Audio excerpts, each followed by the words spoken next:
Hello my dear student of standard 9. How are you everyone? Hope you are fine by the grace of Allah. Welcome back to my economics class and happy new year to all my children. Today I will start chapter 6. At first look some picture. This is the picture of our country and they are the citizen of our country, and this is the picture of law. So our chapter name is the state, citizenship and law. At first, what is state? State in general sense, state is such an organization that has definite territory, population, well organized government and sovereign power. So can you tell me, is Bangladesh a state or country? Of course, Bangladesh is a state because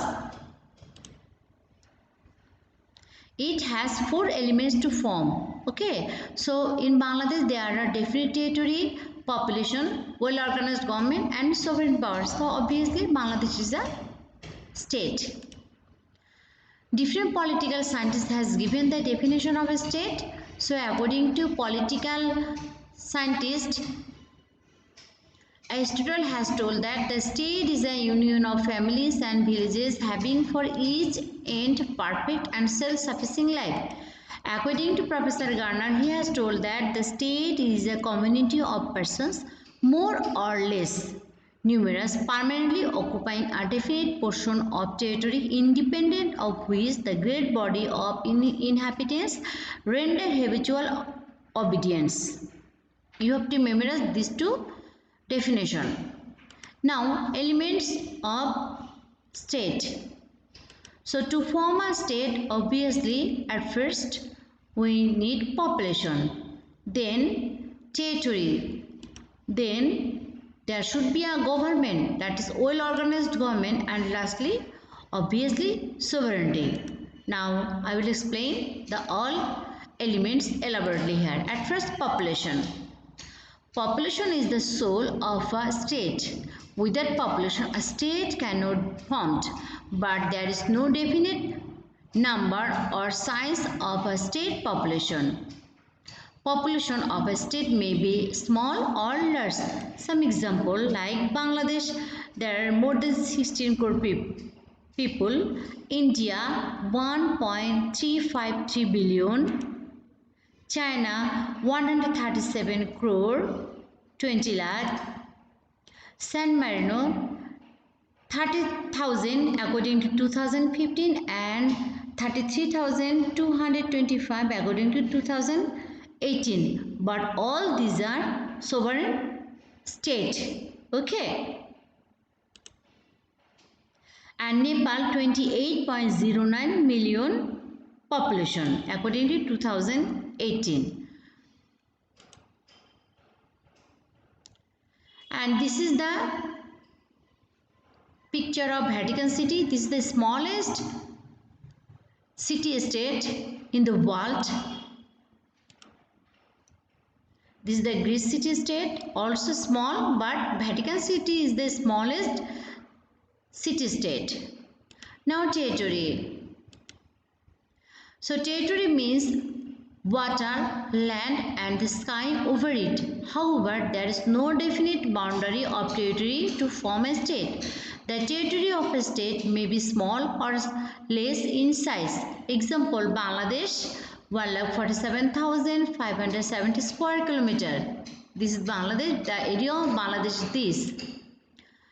Now India, the territory of India is 32,87,590 square kilometer.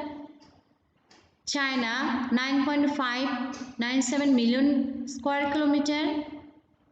Vatican City is the smallest city, that area is 0.49 square kilometer, and San Marino 61.2 square kilometer. But all these are called state. This is the area of the Vatican City, smallest city-state in the world. This is China. Okay, large city or large state in the world. Singapore, the area of Singapore is 721.5 square kilometer. Now,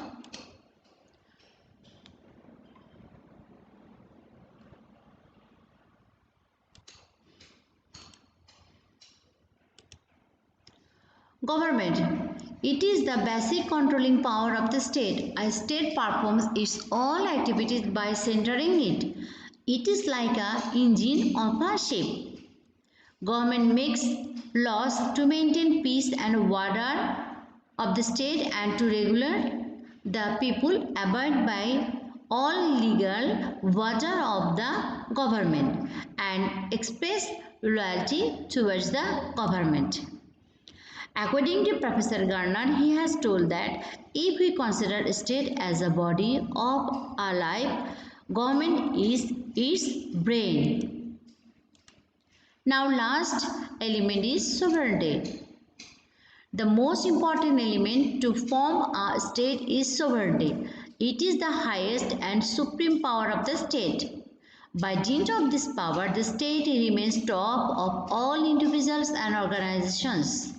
With this power, the state can give any command to anyone and can compel him to carry out the order.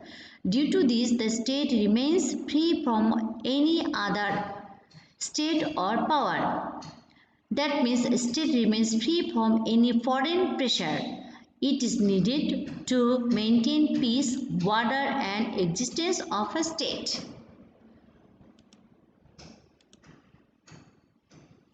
The sovereign power has both the inner and outer entity.